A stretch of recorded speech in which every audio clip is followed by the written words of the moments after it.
निर्दलियों की बात कर रहे हैं रविंद्र रैना की। 15 निर्दलियों के साथ हम संपर्क में। देखिए 43 सीटें इस बार जम्मू में डीलिमिटेशन के बाद, पहले वहां पर 37 सीटें थी, 6 सीटें वहां पर बढ़ी हैं। 25 सीटें पिछली बार बीजेपी की आई थी, सभी की सभी जम्मू रीजन से ही आई थी। अब बीजेपी की ये इस बार भी उम्मीद है, वो कह रहे हैं कि हम 43 में से 30-35 लाएंगे। 15 निर्दलियों का वो दावा कर रहे हैं। इंजीनियर रशीद की पार्टी पर वो जवाब सीधा दे नहीं रहे हैं। वो कह रहे हैं कि ऐसी स्थिति नहीं आएगी, लेकिन ये विपक्ष का मुख्य आरोप था कि इंजीनियर रशीद को बेल इसीलिए मिली है चुनाव से पहले ताकि वो बीजेपी के बिहाफ पर बैटिंग करने के लिए, और खास तौर पर बारामूला की सीट से 2 लाख वोटों से लोकसभा चुनाव में उमर अब्दुल्ला को हराने वाले इंजीनियर रशीद पर खूब चर्चा रही इस बार चुनाव में। दूसरी तरफ अगर आप देखिए तो नेशनल कॉन्फ्रेंस और कांग्रेस का जो गठबंधन है वो मजबूत दिख रहा है, कम से कम एग्जिट पोल इसी तरफ इशारा कर रहे हैं। बिल्कुल, 2014 में इन दोनों ही पार्टियों ने अलग अलग चुनाव लड़े थे और दोनों ही पार्टियों ने बहुत कम सीटें हासिल की थी। यही कारण है कि इस बार की तस्वीर वहां पर बदलने की कोशिश के तहत इंडिया गठबंधन के तहत नेशनल कॉन्फ्रेंस और कांग्रेस ने एक साथ चुनावी मैदान में ताल ठोका है। लेकिन इस बार की क्या रहती है परिस्थिति, आंकड़े जैसे ही आएंगे आपके सामने पहुंचाने लगेंगे। अलग अलग हिस्सों से लगातार हमारे तमाम सहयोगी जुड़े हुए हैं। अगर हम हरियाणा चल सके, मीर फरीद हमारे साथ श्रीनगर से जुड़े हुए हैं। मीर, सीधे आपके पास आते हुए, यहाँ पर तो रविंद्र रैना सुबह सुबह पूजा पाठ कर रहे हैं, बड़े बड़े दावे भी उनकी ओर से किए जाने शुरू किए हो चुके हैं। लेकिन अगर मैं नेशनल कॉन्फ्रेंस के नेताओं की बात करूं, पीडीपी के नेताओं की बात करूं, तो क्या उनकी सुबह हो चुकी है? क्या रहने वाला है आज उनका कार्यक्रम? वो किस तरह से सुबह सुबह अपने जीत को लेकर या फिर अपनी सीट को लेकर दावे करते हुए दिखाई दे रहे हैं? मीर,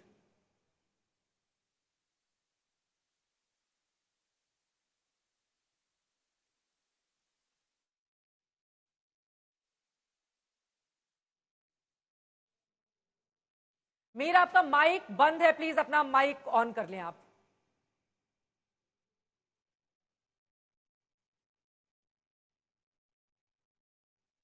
पीछे ये खूबसूरत नजारा तस्वीरें आपके सामने हैं और यकीनन आप लाखों की तादाद में जिस तरह से पर्यटक जाते हैं जम्मू कश्मीर, श्रीनगर, उसके आसपास के क्षेत्रों में घूमने फिरने के लिए, उसको भी बड़ा मुद्दा बनाकर भारतीय जनता पार्टी ने वोट मांगे हैं, ये कहते हुए कि देखिए टूरिस्टों की तादाद कितनी ज्यादा बढ़ गई है।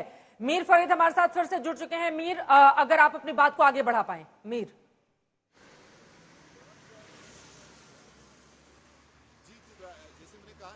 अगर आप जम्मू कश्मीर की बात करें, खासकर कश्मीर की, तो हर सीट पे कांटे का मुकाबला है। इस बार किसी की सीट भी सेफ नहीं है और शायद इसीलिए, जैसे आपने पहले ही कहा कि उमर अब्दुल्ला 2 सीट्स पे लड़ रहे हैं और सजाद लोन 2 क्षेत्रों से लड़ रहे हैं, तो हर कोई जो है एक सेफ सीट रखने की कोशिश कर रहा है, क्योंकि इस बार ये बात साफ है कि बहुत बड़ी संख्या में लोग जो हैं बाहर आए हैं वोट देने के लिए। और जब आप लाखों की संख्या में जब वोट पड़ते हैं तो आप ये समझ सकते हैं कि आपकी जो है आपका मुकाबला काफी सख्त होने वाला है, क्योंकि कश्मीर बचा है जो बाइकॉट का पॉलिटिक्स का खत्म हुआ है और एक नई चीज है हर एक के लिए। तो नेशनल कॉन्फ्रेंस, पीडीपी, कांग्रेस सभी अभी चुप हैं। उमर अब्दुल्ला की बात करें तो उन्होंने पार्टी जो प्रवक्ता है और बाकी लोग उनको कहा था कि आप चुप रहिए जब तक एग्जिट पोल जो है हमें उस पर ध्यान नहीं देना है, और जिस दिन इलेक्शन का रिजल्ट होगा उसके बाद ही जो है नेशनल कॉन्फ्रेंस के बाहर आएगी। हालांकि फारूक अब्दुल्ला की जो राजनीति है बिल्कुल अलग है अपने बेटे से। फारूक अब्दुल्ला ने कल ही कह दिया कि उनका जो है जीत हार तो ठीक है, सरकार बनाना भी ठीक है, लेकिन उनका बड़ा जो मकसद है वो है बीजेपी को बाहर रखना। और ये नॉर्मल इलेक्शन नहीं है, क्योंकि पिछले 5-6 साल में इतना कुछ हो चुका है जम्मू कश्मीर में, जहां यहाँ के जो पॉलिटिशियन थे जेल भी गए 370 के बाद, उनको बंद भी रखा गया और बहुत कुछ बदला है। अगर आप यहाँ के पॉलिटिकल लैंडस्केप की बात करें तो वो एक बड़ा मुद्दा लेके बात कर रहे हैं। लेकिन जो पॉलिटिक्स है, at the end of the day बात यही है कि कैसे सरकार बनेगी। और एग्जिट पोल ने जो है काफी बल दिया है नेशनल कांग्रेस को, काफी कॉन्फिडेंट है। और पिछले 2 दिन से जो नंबर गेम है उस पर बात हो रही थी कि कैसे सरकार बनेगी। अगर 40 से 48 सीटें हैं तो फारूक अब्दुल्ला ने कहीं ना कहीं पहले ही जो है पीडीपी की तरफ बात कर दी कि पीडीपी भी उनके साथ आ सकती है। तो वो पहले ही एक चीज को लेकर चल रहे हैं कि अपने बलबूते पे स्टेबल सरकार नहीं बनेगी तो जो एलाइज है पीडीपी या देखिए दोनों ही तरफ फोकस है कि अगर कुछ सीटों से मामला अटक जाता है तो अभी से ही ग्राउंड वर्क की तैयारी हो। अपना एम्बियंट साउंड माइक का थोड़ा कम कर लीजिएगा क्योंकि आसपास जो गाड़ियां गुजर रही हैं। एक बार नजारा दिखा दीजिए, उसके बाद मंजीत सहगल के पास चलेंगे। हमारे साथ मंजीत सहगल जुड़ गए हैं अंबाला से। सुबह की एक बार देखिए, आप तो दिख ही रहे हैं, अच्छी बात है, लेकिन एक बार हमारे दर्शक भी जरा श्रीनगर देख लें।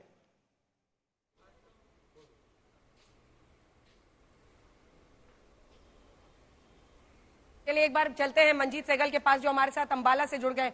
1990 में जब सुषमा स्वराज हटी थी उसके बाद ये सीट खाली हुई थी। 6 बार के विधायक अनिल विज, अब 2 बार वो निर्दलीय भी चुने गए। उसके बाद 2009 से लगातार बीजेपी के यहां से विधायक हैं। 4 सीटें कुल अंबाला में है, जिसमें से पिछली बार 2 बीजेपी 2 कांग्रेस। इस बार क्या तस्वीर है? मतलब अनिल विज, अगर कांग्रेस की तरफ से कुमारी सैलजा, रणदीप सुरजेवाला, दीपेंद्र भूपिंदर हुड्डा की बात होती है तो यहां पर उसी समस्या का एक्सटेंशन है अनिल विज। राव इंद्रजीत सिंह ने भी जो किया वो भी बीजेपी परेशान है। लेकिन इन सब के बीच अंबाला में क्या वाकई जिस तरह से अनिल विज दम भर रहे हैं कि इस बार मैं 4 सीट जीत कर लाऊंगा अपने दम पर, वो होता हुआ दिखाई दे रहा है? मंजीत, देखिए अंजना, अनिल विज आश्वस्त हैं कि वो 7वीं बार भी मैदान मार लेंगे। 6 चुनाव वो पहले जीत चुके हैं। उन्होंने एग्जिट पोल्स के नतीजों को भी नकार दिया था, कहा था कि अभी असली चुनाव नतीजों को का इंतजार हमें करना चाहिए। वो पॉजिटिव सेंस में उस एग्जिट पोल को ले रहे थे और अभी भी वो कह रहे हैं कि अंबाला की 4 सीटें भारतीय जनता पार्टी की झोली में जाएंगी। लेकिन जो जमीनी हकीकत है वो कुछ अलग है। उनको जोरदार टक्कर चित्रा सरवारा ने दी है अब की बार, और हालांकि कांग्रेस के मत बंटने के आसार यहां पर दिखाई दे रहे हैं। और कमोबेश यही स्थिति अंबाला हमें सिटी में भी देखने को मिल सकती है। तो नतीजे जो भी आएंगे, लेकिन अनिल विज पूरी तरह से आश्वस्त हैं कि वो 7वीं बार चुनाव जीतेंगे। और अंबाला से बाहर की स्थिति अगर हम अंजना अगर देखें तो आज का जो चुनाव परिणाम है वो दिलचस्प होने वाले हैं, क्योंकि वो न केवल हरियाणा को प्रभावित करेंगे बल्कि महाराष्ट्र और झारखंड के चुनाव के लिए भी एक मोमेंटम बनाएंगे। क्योंकि अब की बार एक तरफ हमने देखा कि जाट समुदाय की जो नाराजगी थी वो प्रो कांग्रेस सेंटीमेंट में परिवर्तित होती दिखाई दे रही थी, और चेंज ऑफ गार्ड यानी बदलाव की जो मांग थी वो हमें भारतीय जनता पार्टी के गढ़, जीटी रोड या फिर अहिरवाल में भी दिखाई दी। तो टक्कर कांटे की थी और चुनाव परिणाम बेहद दिलचस्प होंगे और उसका जो असर होगा हरियाणा से बाहर भी देखने को मिलेगा। और वहीं कांग्रेस के जो कई नेता हैं, हमने देखा कि मुख्यमंत्री के पद पर दावा जताते दिखाई दे। स्वयं अनिल विज ने भी कहा था कि वो सबसे वरिष्ठ हैं, तो उनकी भी दावेदारी बनती है।